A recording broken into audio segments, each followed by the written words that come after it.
समाज मनाचा वेध आणि आपुलकीची सेवा देणारे आपले न्यूज चॅनल एरळा न्यूज। प्रत्येक मनुष्याच्या जीवनात आई वडिलांचे मोठे योगदान असते। लेकराच्या भल्यासाठी बापाला मोठा त्याग करावा लागतो।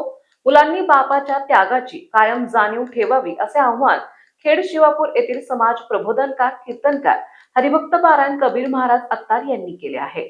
डांबेवाडी गावचे माजी सरपंच स्वर्गीय कृष्णराव बनसोडे यांच्या प्रथम पुण्यस्मरण दिनानिमित्त वडूज येथील भाग्योदय नगर मध्ये आयोजित केलेल्या कीर्तनात ते बोलत होते। अत्तार महाराज म्हणाले, आपल्या मुलांचे कल्याण व्हावे याकरिता आई वडील आयुष्यभर राबराब राबतात।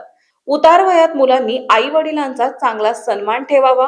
पंढरीच्या वारीपेक्षा आई वडिलांच्या सेवेला मोठे महत्व आहे। यावेळी त्यांनी स्वर्गीय बनसोडे काका तसेच बनसोडे परिवाराच्या माध्यमातून झालेल्या विधायक कार्याचा उहापोह केला। विनोद बनसोडे, प्रमोद बनसोडे, सौ आरती बनसोडे, सौ स्मिता बनसोडे यांनी स्वागत केले। हरिभक्त पारायण विजय महाराज शिंदे यांनी सूत्रसंचालन केले। प्रशांत कुलकर्णी यांनी आभार मानले। मृदुंगाचार्य हरिभक्त पारायण इंद्रजित इंगळे, गायनाचार्य राजू दादा करवडीकर, भीमराव महाराज उंचीढाणे, दिगंबर महाराज शिंदे, घनश्याम महाराज लावंड, संजय महाराज खिलारे निमसोड तसेच जाधववाडी गुरुकुलच्या विद्यार्थ्यांनी कार्यक्रमाच्या यशस्वीतेसाठी परिश्रम घेतले। कार्यक्रमास माजी जिल्हा परिषद सदस्य प्राध्यापक बंडा गोडसे, भाजपचे शहर अध्यक्ष प्रदीप शेट्टे, नगरसेवक जयवंत पाटील, विपुल गोडसे, धनंजय क्षीरसागर, सुधाकर माने, नंदकुमार पवार, रमेश बागल, ॲडव्होकेट नलावडे, अजय बनसोडे आदीसह वडूज डांबेवाडी येथील प्रतिष्ठित नागरिक, महिला आणि समाज बांधव मोठ्या संख्येने उपस्थित होते। एक पैशासाठी आणि असा बाप गिळगिळताना बघितला, आई सावकाराच्या समोर हात पसरताना बाप बघितलाय। आयुष्यात कुणासमोर नाही झुकला, कुणासाठी झुकला माहितीये? फक्त पोरांसाठी झुकला, कुणासाठीच नाही।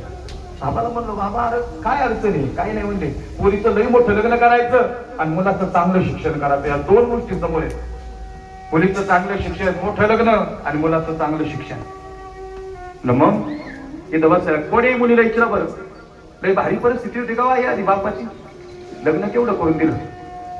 मुली म्हणते, बाबा 50,000ची साडी होती बरं का मैत्रिणीच्या अंगावर, खिशात 1 रुपया नाही विचारायचा।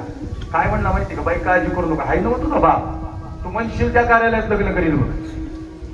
अरे नव्हतं त्याच्या खिशात पैसे, विचारा नाही तर बस रे बापाला। विजय महाराज एवढं मोठं लग्न केलं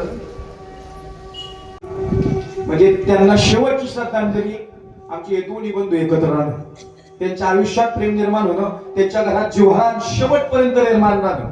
तुम्हाला खरं सांगू का, हे पैसा, संपत्ती, धन, दौलत या सगळ्या गोष्टी शून्य आहेत आमच्या या सगळ्या गोष्टी समोर, सगळे शून्य आहेत।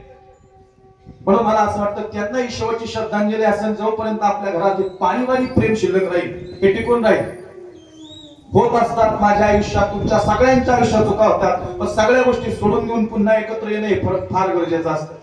कधी कधी आमचं महाराज मंडळींचं, कधी आमच्यातही कल होतात, पण आम्ही त्यानंतर परत रामकृष्ण हरी म्हणतो, परत एकमेकांच्या गळ्यात भेटतो। मला सांगायचं तात्पर्य असं आहे, नंतर सर्वांना ज्ञात आहे, गुरुपौर्णिमेच्या दुसऱ्या दिवशी काकांनी देह ठेवला। मी सविस्तर बोलणार नाही, 1 मिनिट फक्त। मंडळी, काकांच्यातलं परिवर्तन मी नेहमी कीर्तनातून सांगतो, परिवर्तनाला फार महत्त्व आहे। काकांच्या घरातच कीर्तन इथं पाठीमागं होतं, तुम्ही सर्व साक्षीदार आहात। कीर्तनात सहज मी सांगता गेलो, गाडीतली सगळ्या मंडळींनी बसलेल्या सगळी माळकरी असावेत असं नाही, पण गाडीचा ड्रायव्हर तरी कमीत कमी माळकरी असावा।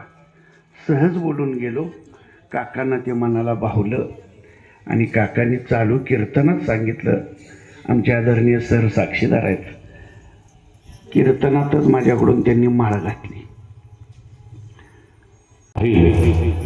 की नसाल मनी भोवताली सदैव खंत राहील, तुमच्या कर्तृत्वाने ही माती श्रीमंत राहील। वाऱ्यात दरवळेल सुगंध तुमच्या आठवणींचा, देह जरी संपला काका, तुमचा विचार जिवंत राहील, तुमचा विचार जिवंत राहील। सज्जन, स्वर्गलोकी गेलेले आमच्या सर्वांचं पितृतुल्य गुरुतुल्य व्यक्तिमत्व, त्यांना आम्ही अदबीनं प्रेमानं आपुलकीनं काका म्हणायचो, त्या काकांचा आज प्रथम पुण्यस्मरण सोहळा. 75वी कबीर महाराज आपल्याच अमोघ वाणीनं 75चा कार्यक्रम संपन्न झाला. विजय महाराज म्हणजे त्या घरातीलच एक काकांचे बंधू या पद्धतीनं वावरत असणारं नेतृत्व, आणि 75चा कार्यक्रम झाला, गुरुपौर्णिमा संपली आणि काकांचं आपल्यातून निघून जाणं झालं. मित्र, एक 2 मिनिटं फक्त मी बोलणार आहे, कारण त्यांच्याबद्दल बोलणं गरजेचंच आहे.